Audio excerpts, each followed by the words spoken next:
Hi అన్నయ్య. Hi. Hi వదినా. Hi. రండి రండి. హాయ్ బావా. హాయ్. ఇంత ఫాస్ట్గా వచ్చేసారండి మీరు? అదేంటన్నయ్య, మీరు 2 గంటలకి రమ్మన్నారు, 2ంటికే వచ్చాం కదా. ఓ అప్పుడే టైం 2 అయిపోయిందా?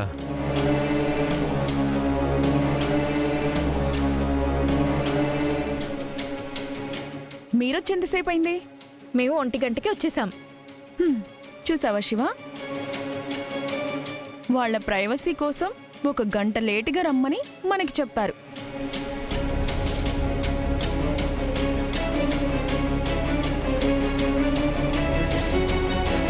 ప్రేమించుకోవడంలో వీళ్ళకి ఎవ్వరూ సాటి లేరనుకుంటా.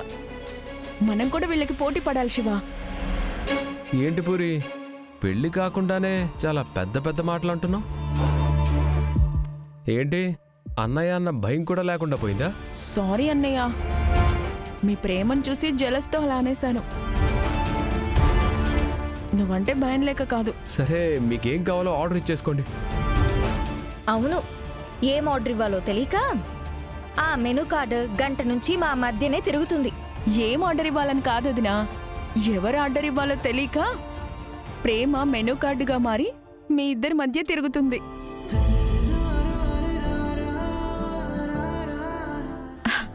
సారీ అన్నయ్య, మళ్ళీ చనువు తీసుకొని మాట్లాడేశాను. ఆడాడు. ఎంతైనా మీ వదిన ఘనంగా చేస్తున్న పెళ్లిలో పెళ్లి కూతురు అయ్యావు కదా. ఇక నేను అనడానికి ఏముంది చెప్పు. నువ్వే అందరికీ ఆర్డర్ ఇవ్వు. సరే అన్నయ్య.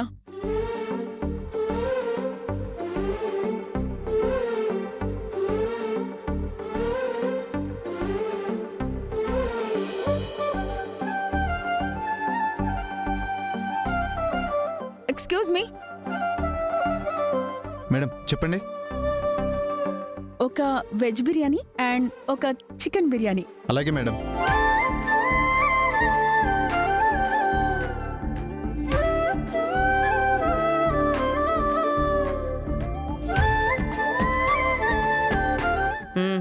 నువ్వే చూడు. ఏం అవసరం లేదు, 2 ఐస్ క్రీంలు తీసుకురా.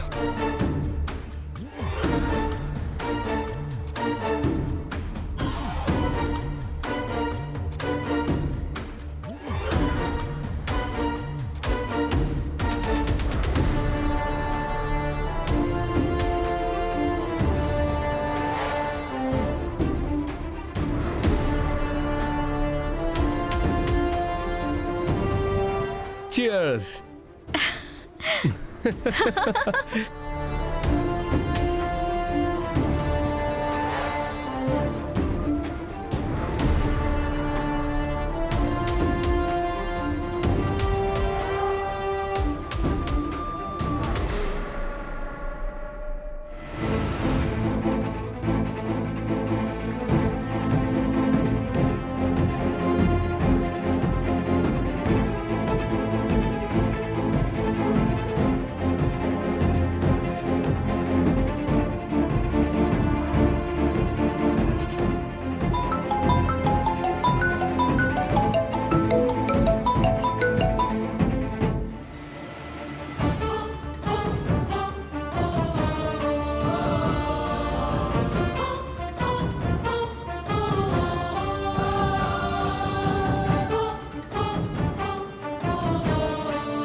ఓహో, పూరితో పెళ్ళి వీడికి ఇష్టం లేదన్నమాట. తమ్ముడికి ఇష్టం లేని పెళ్లికి అక్క పెళ్లి పెద్ద అయిందా? అందుకే ఈ గగన్ గాడు దాన్ని నెత్తిన పెట్టుకుంటున్నాడు.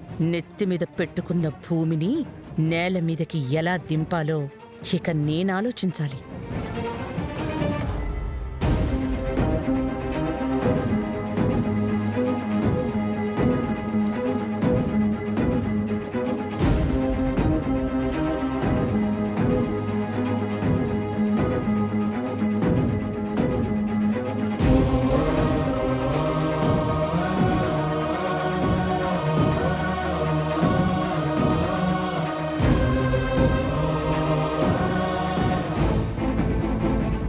ఏంటి శారదా ఏం మాట్లాడుతున్నావు?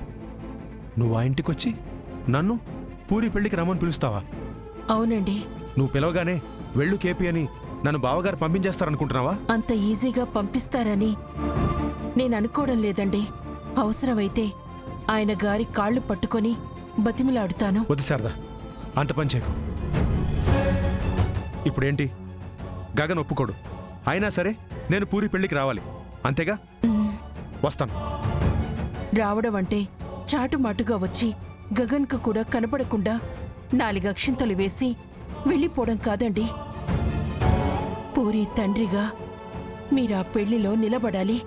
శారదా, పూరికి తండ్రిగా నేను పెళ్ళిలో నిలబడ్డానికి గగనే ఒప్పుకోడు. నేను వాడితో మాట్లాడానండి. పెళ్లిలో మీరు నిలబడ్డమే మన ఇంటికి గౌరవం అని చెప్పాను. వాడు అవును అని గాని కాదు అని గాని చెప్పలేదు. పెళ్లిలోపు వాణ్ణి ఎలాగైనా ఒప్పిస్తానన్న నమ్మకం నాకుందండి. శారదా, నువ్వు వాణ్ణి ఒప్పించినా ఇక్కడ ఈ ఇంట్లో అపూర్వ గాని బావగారు గాని ఒప్పుకోరు. పైగా నువ్వు ఈ ఇంటికొస్తే వాళ్ళని అవమానిస్తారు. నేను చూడని అవమానాలా? గగన్ను ఒప్పించాక మీరు వాళ్లకు తెలియకుండా వచ్చి పెళ్లిలో నిలబడితే వాళ్లకు తెలియకుండా పోతుందా? అప్పుడు నేరుగా పెళ్లికే వచ్చి గొడవ చేయరా? పెళ్లిలో జరిగే అవమానం కంటే అదేదో నాకు ఆ ఇంట్లోనే జరగనివ్వండి. ఎన్ని అవమానాలు పడైనా సరే పూరి పెళ్లికి మీరు రావటానికి నేను వాళ్ళని ఒప్పిస్తాను. శారదా, నీకెలా చెప్పాలో అర్థం కావట్లేదు. ఇప్పుడేం జరుగుతుందోనని చాలా టెన్షన్గా ఉంది.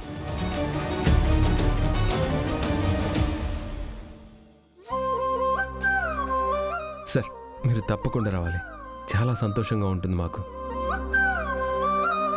నువ్వు పిలవడం మేము రాకపోవడమా? నా సంగతి పక్కన పెట్టు. ఇంత గ్రాండ్గా మీ చెల్లి పెళ్లి చేస్తున్నావు కదా, మీ నాన్నని ఆహ్వానిస్తున్నావా? మీ నాన్న ప్రస్తావన తీసుకొస్తే నీ కోపం వస్తుందనే విషయం నాకు తెలుసు.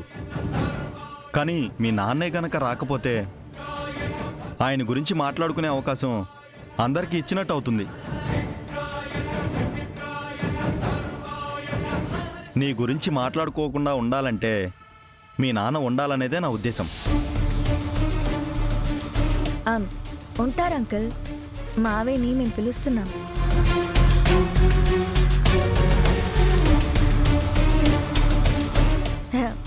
ఏంటండి అలా చూస్తున్నారు? పిలుస్తున్నాం కదా. వస్తాం అంకుల్, వస్తాం. పెళ్ళికి తప్పకుండా రావాలి. సరే అమ్మా. పద బావా.